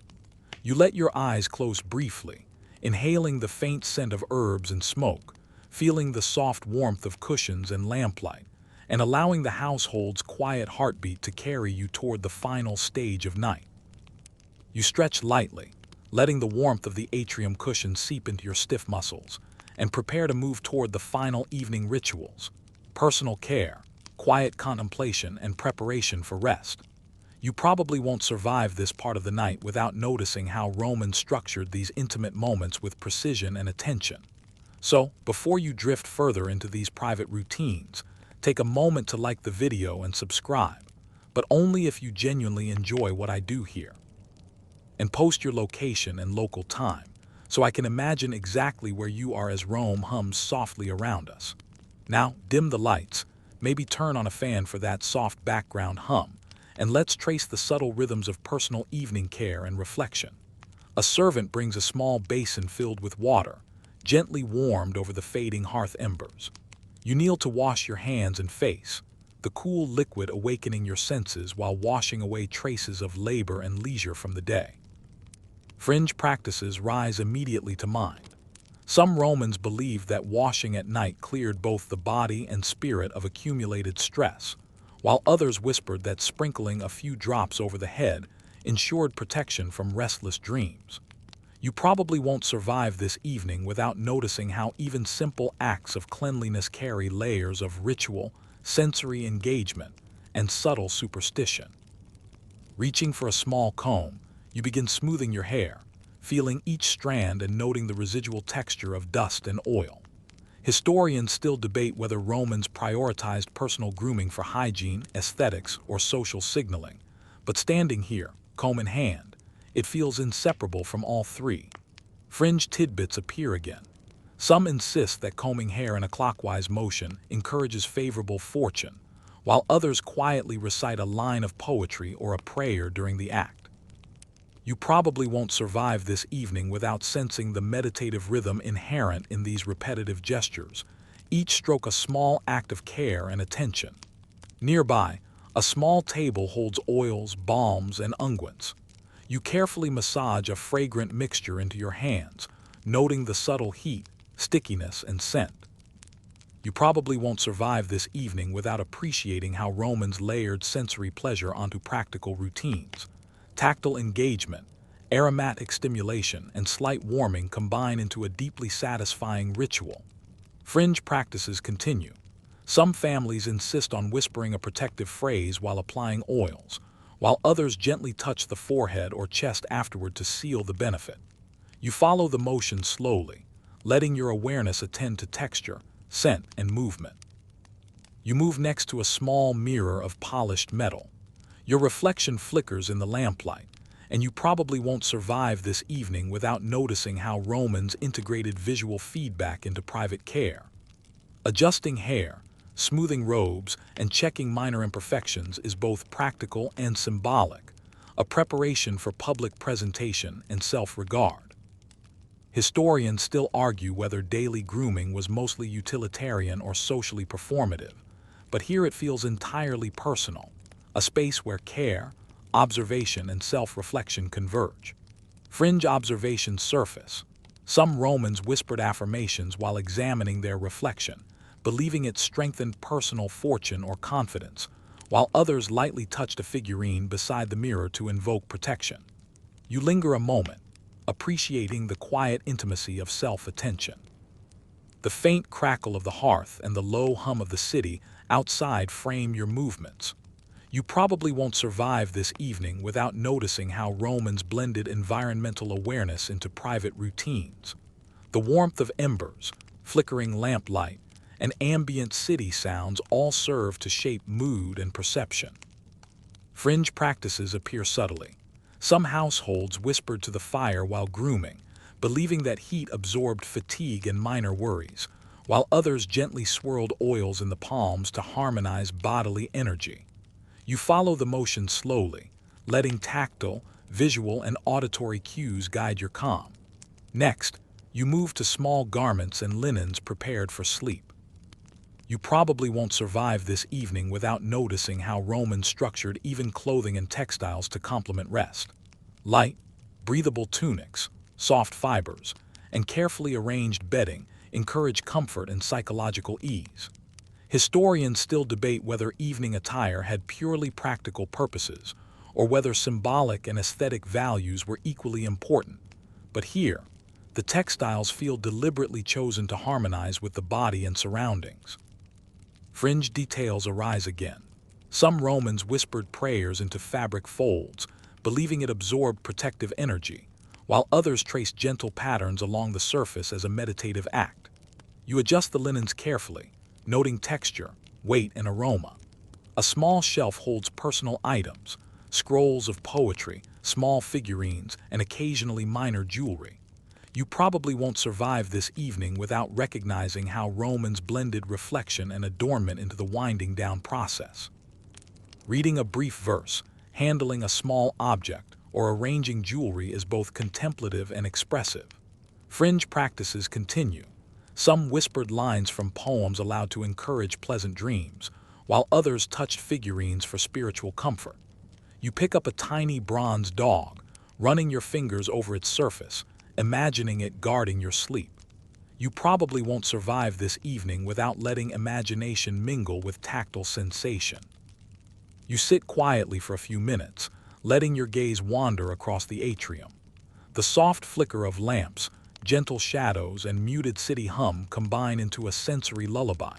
You probably won't survive this evening without noticing the subtle orchestration of perception. Light, scent, sound, and tactile cues align to ease the transition from wakefulness to rest. Fringe tidbits surface. Some Romans whispered protective phrases while observing shadows, while others traced familiar patterns on cushions or walls to prepare the mind for sleep. You trace a small shape with a fingertip, letting it anchor your awareness in the present moment. Nearby, a small oil lamp burns low beside the household shrine. You probably won't survive this evening without noticing how ritual and reflection converge before sleep. Incense curls into the air, figurines are acknowledged, and soft prayers are whispered. Historians still debate whether domestic cults were primarily spiritual or symbolic, but the act of ritual itself provides continuity and reassurance. Fringe practices emerge. Some whispered intentions or gratitude toward household deities, while others left a tiny morsel of bread or fruit nearby as an offering. You quietly participate, aware of both tradition and personal interpretation. Finally, you settle fully onto the prepared bedding, letting your body sink into soft fabrics and supportive cushions. You probably won't survive this evening without noticing how Romans created deliberate transitions from active engagement to quiet rest. The combination of tactile comfort, aromatic environment, soft illumination, and rhythmic sound guides the body and mind toward relaxation. Fringe observations linger. Some Romans whispered protective words into the fabric of their pillow, while others lightly traced patterns to harmonize energy for sleep. You inhale deeply, feeling the subtle weight of the day, the gentle pulse of household life, and the quiet rhythm of the night. You close your eyes, letting the faint sense of oils, herbs, and embers settle into memory. The soft flicker of the lamp casts long shadows on the walls, the distant city hums faintly, and the quiet presence of household figures offers a subtle security. You probably won't survive this evening without recognizing how Romans carefully orchestrated private, tactile, and sensory-rich moments to prepare the body and mind for rest. Labor, leisure, reflection, ritual, and personal care all converge into a seamless rhythm, easing you into the final stage of the night. As your breathing slows, the subtle rituals, grooming, lighting, handling small objects, observing shadows, meld into one continuous sensory experience. You probably won't survive this evening without noticing how the layered attention to body, mind, and spirit creates a harmonious closure to the day. Even the smallest gestures, a gentle touch, a whispered phrase, a careful arrangement of objects, anchor you in comfort and continuity. You let the combined experience of tactile pleasure, light, scent, sound, and reflection wash over you, preparing for the calm descent into sleep. You linger on the edge of wakefulness, letting your body adjust to the softness of the bedding and the lingering warmth of the atrium. The household has grown hushed now. Even the servants move with the lightest of steps, and the distant hum of the city feels like a gentle reminder that life continues beyond your walls. You probably won't survive this evening without noticing how Romans structured the final hours before sleep as a blend of contemplation, ritual, and sensory attention. So, before you drift further into the quiet, take a moment to like the video and subscribe, but only if you genuinely enjoy what I do here. And share your location and local time so I can imagine exactly where you are while Rome wraps itself in nocturnal calm. Now, dim the lights, maybe turn on a fan for that soft background hum, and let's follow the subtle, almost imperceptible movements of late-night domestic life. The oil lamp flickers faintly, casting shadows across the atrium walls. You probably won't survive this evening without noticing how Romans used light as a tool of both comfort and subtle ritual. Shadows stretch, dance, and merge with the room's edges, transforming familiar surfaces into a shifting tapestry.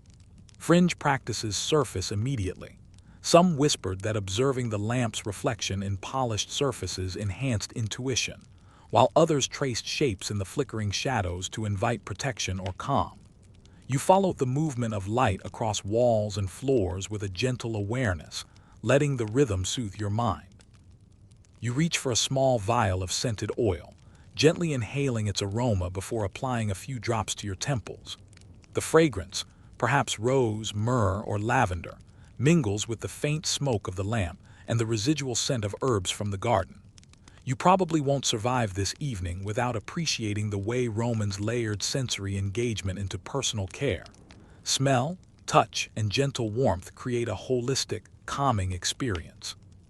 Historians still argue whether scented oils were primarily for luxury or psychological effect, but standing here, the immediate soothing impact is undeniable. Fringe details appear again.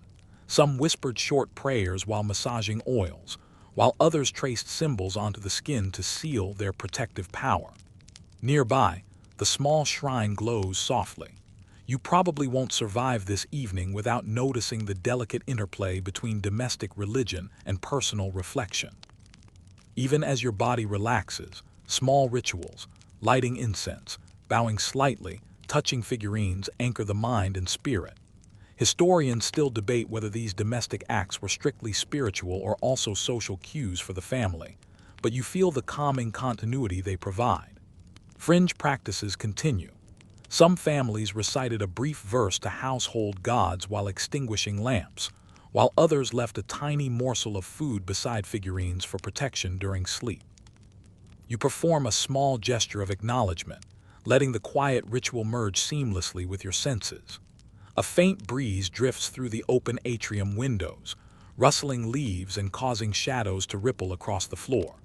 You probably won't survive this evening without noticing how Romans incorporated natural elements into evening routines.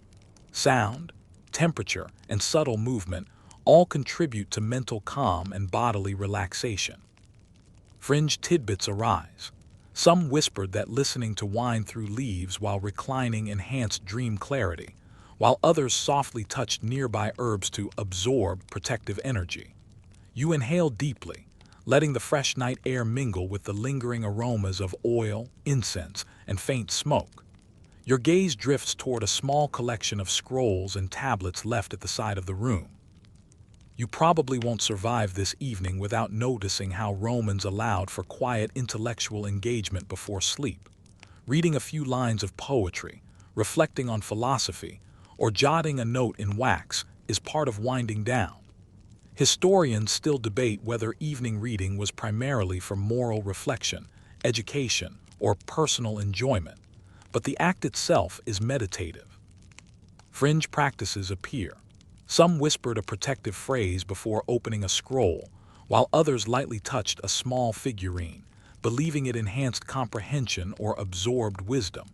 You pick up a tablet, tracing the letters with your fingertips and letting your mind drift gently across meaning and rhythm. A small pan of water simmers faintly on the hearth, sending subtle ripples of steam into the air. You probably won't survive this evening without noticing how Romans layered utility and ritual. A simple pot provides warmth, hydration, and sensory pleasure simultaneously. Fringe practices linger. Some whispered gentle wishes into the steam, believing it carried intentions to protective spirits, while others lightly touched the vessel before pouring water over hands or face. You engage in a slow, mindful washing of palms, letting the warmth, sound, and movement anchor your attention. Nearby, a young apprentice or child may whisper a short story or recite a line of verse in a soft, cautious voice. You probably won't survive this evening without noticing how Romans interwove education, amusement, and familial presence even into quiet hours. Historians still debate whether these evening interactions were primarily for instruction or for bonding, but their gentle rhythm is undeniable. Fringe observations appear. Some whispered that listening attentively to a story at night aligned the mind for good dreams, while others softly repeated phrases to capture knowledge in memory. You hum quietly along, letting the gentle narrative pulse merge with ambient sound and your own fading attention. You adjust the small cushions supporting your back and head, feeling the softness against tense muscles. You probably won't survive this evening without noticing how Romans crafted tactile environments to ease the transition to sleep. Even minor adjustments, A folded cloth here or a slightly tilted lamp there, shape perception and comfort. Fringe practices appear subtly. Some lightly traced patterns on cushions or walls to harmonize energy, while others whispered brief intentions toward household deities before settling fully. You follow the motions deliberately, appreciating the sensory interplay of softness, warmth, and subtle fragrance. The household is now still, except for the faint hum of distant city life and the subtle creak of settling beams. You probably won't survive this evening without noticing how Romans balanced environmental awareness with introspection. Sound, temperature, and light all guide attention without demanding it. Fringe details linger. Some whispered that counting breaths while observing flickering shadows promoted mental clarity, while others softly hummed tunes to anchor the mind and heart. You follow the rhythm of inhale and exhale, letting your awareness drift between sensation and imagination. Finally, you close your eyes fully, letting your body sink into the cushioned bedding and the accumulated calm of hours of labor, reflection, and ritual. You probably won't survive this evening without noticing how Romans intentionally orchestrated the final moments before sleep. Personal care, sensory attention, ritual, quiet observation, and gentle reflection converge into a single, harmonious pattern. The warmth of the hearth, the faint flicker of the lamp, the lingering aroma of oils and incense, and the quiet pulse of household life combine into a cocoon of comfort. Fringe practices linger. Some whispered protective phrases, traced objects, or lightly touched figurines as an anchoring gesture, while others allowed their minds to wander gently through the day's memories, letting subconscious processes settle naturally. You drift in and out of awareness, letting the soft lamplight, ambient aromas, gentle temperature, and distant city sounds guide a slow, natural descent into sleep. You probably won't survive this evening without noticing the layered orchestration of Roman domesticity. Labor, leisure, ritual, sensory engagement, reflection, and preparation for rest all merge into a unified experience. Your body, mind, and spirit align with the subtle rhythm of household life, drawing a curtain on the day and allowing calm, restorative sleep to take hold. You lie fully reclined now, the soft cushions supporting your weight and the lingering warmth of the hearth and lamp cocooning you in gentle comfort. The household has fallen completely silent, save for the occasional faint creak of timber or the muted hum of distant city life.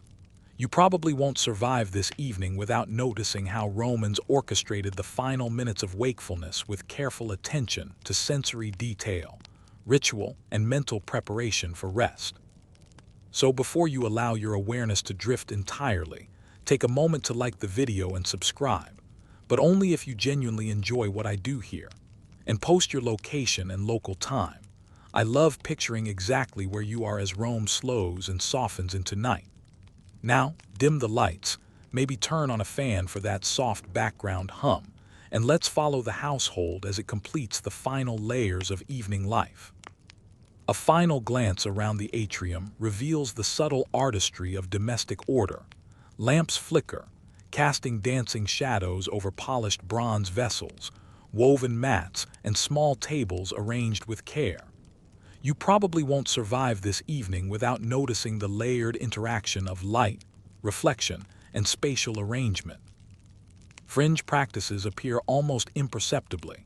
Some Romans whispered intentions into the shadows as if they could absorb wishes or worries, while others traced patterns in the flickering light to anchor good fortune for the household.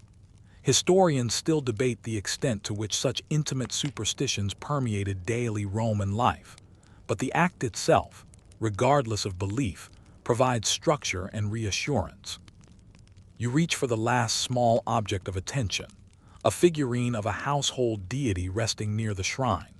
You probably won't survive this evening without noticing how ritual, respect, and tactile engagement create a gentle boundary between wakefulness and sleep. The figurine is cool to the touch, and as you trace its contours with a fingertip, you feel both a connection to family tradition and a personal sense of continuity. Fringe practices linger here.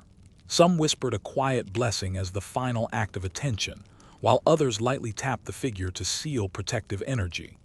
You perform the gesture slowly, savoring the rhythm and quiet meaning. A soft draft drifts through an open window, carrying the mingled scents of night-blooming flowers, distant hearth smoke, and the faint trace of urban life. You probably won't survive this evening without noticing how Romans deliberately included natural sensory elements to facilitate calm. The interplay of scent, sound, and temperature orchestrates a subtle transition from activity to rest. Fringe observations arise. Some whispered that inhaling the night air while reclining strengthened dreams and intuition, while others gently touched nearby herbs to absorb protection before sleep. You close your eyes for a moment, letting the air's cool caress mingle with memory, comfort, and gentle ritual. You reflect quietly on the day's flow, from labor in workshops and streets, to social interaction in the atrium, to garden wanderings, meals, games, reading, and final personal care. You probably won't survive this evening without noticing the elegance of Roman daily structure. Each element transitions smoothly into the next, blending practicality with sensory engagement, social cohesion, and ritual reflection. Historians still debate whether the average Roman household fully embraced such orchestrated evening routines, or if these were idealized accounts for wealthier citizens. But standing, or lying here, the rhythm feels tangible, almost rehearsed by centuries of habit. A soft musical note, perhaps a distant lyre or flute, drifts through the air one last time. You probably won't survive this evening without noticing how sound punctuates and frames human activity. Gentle, intermittent, and calming. Fringe practices emerge subtly. Some Romans hummed along softly to the melody, believing it aligned personal energy with the household's, while others quietly whispered a brief line of verse to prepare the mind for dreams. You let the note dissolve into silence, allowing the auditory landscape to blend with scent, warmth, and tactile comfort. Your gaze drifts to the last lamp, its flame flickering faintly before being extinguished with a deliberate breath. You probably won't survive this evening without noticing how the act of dimming light itself serves as a ceremonial transition, signaling the household's collective move toward rest. Fringe rituals persist. Some families whispered small phrases of gratitude or protection, while others performed minor gestures to figurines or cushions to ensure continuity and safety. You exhale slowly, letting the final flicker dissolve into memory. The final moments before sleep are punctuated by minor observations: the soft rustle of fabric as you adjust position, the faint cooling of the stone beneath cushions, and the delicate scent of residual oils and herbs mingling with the night air. You probably won't survive this evening without noticing the intentional layering of perception, ritual, and comfort that frames the end of day. Fringe practices linger in subtle ways. Some Romans lightly traced familiar patterns on textiles or walls, while others whispered protective phrases as a final anchor for consciousness. You move slowly, deliberately, allowing each gesture to align body, mind, and spirit. As you sink fully into the bedding, the accumulated textures, scents, sounds, and memories of the day coalesce into a unified sensory experience. You probably won't survive this evening without noticing how Romans harmonized labor, leisure, ritual, reflection, and personal care into a seamless, calming rhythm. Even the faintest details, the flicker of a lamp, the smell of an herb, the gentle hum of distant life, carry significance, guiding attention, easing tension, and preparing for restorative rest. Fringe practices fade into soft ritual, a whispered word, a trace of fingers along familiar surfaces, a gentle acknowledgement of continuity and security. Your breathing slows naturally, synchronized with the ambient quiet, the soft textures beneath you, and the subtle memory of movement through atrium, garden, triclinium, and private spaces. You probably won't survive this evening without noticing the careful orchestration of Roman domestic life. The interplay of human activity, environmental awareness, sensory richness, ritual, and reflection forms a scaffold for mental and physical ease. Each breath, gesture, and observation compounds the sensation of continuity and security, gradually merging awareness with calm. Finally, as your eyelids grow heavy, you allow your consciousness to drift, the household's faint heartbeat, a mixture of lamp flicker, distant city hum, and subtle breath, guiding the descent into sleep. You probably won't survive this evening without recognizing the elegance of these final, intimate moments. Personal care, reflection, ritual, sensory attunement, and quiet presence all converge into a harmonious close.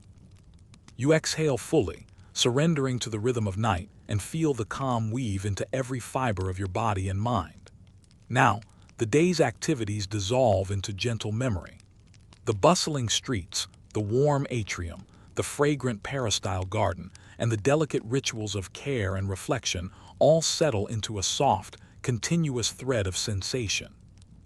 The flicker of lamps, the whisper of incense, the faint murmur of distant city life, and the tactile comfort of cushions and linens blend into one serene rhythm. You feel a quiet weight lift from shoulders and mind alike, the cumulative effect of labor, leisure, reflection, and ritual settling into a harmonious calm. Your senses soften. The faint aroma of herbs lingers, the warmth of embers gradually cools, and the last hints of sound from the outside world fade into distance. Each breath becomes slower, more deliberate, aligning with the quiet heartbeat of the household. Thoughts drift, untethered yet safe, weaving through memory and imagination with ease. You may picture the gentle ripple of water in the garden pool, the subtle flicker of oil lamps, or the quiet presence of family and household deities, all blending into a comforting awareness. You feel the continuity of Roman domestic life. The labor, amusement, reflection, and ritual of the day form a gentle scaffold that carries you into rest. The layers of sensory and spiritual engagement merge, offering reassurance, connection, and subtle joy. Fringe practices, whispered gestures, and quiet meditations now fade into soft background threads, their calming influence remaining even as consciousness relaxes. The final sensation is one of seamlessness, body, mind, and spirit aligned with the quiet rhythm of evening. The day has concluded not with a sharp ending but with a gradual, intentional softening, guiding awareness into sleep. Your muscles relax fully, breath deepens, and the subtle pulse of the household recedes into stillness. The layers of the day, the sights, sounds, textures, scents, and rituals, blend into a gentle lullaby, carrying you into dreams.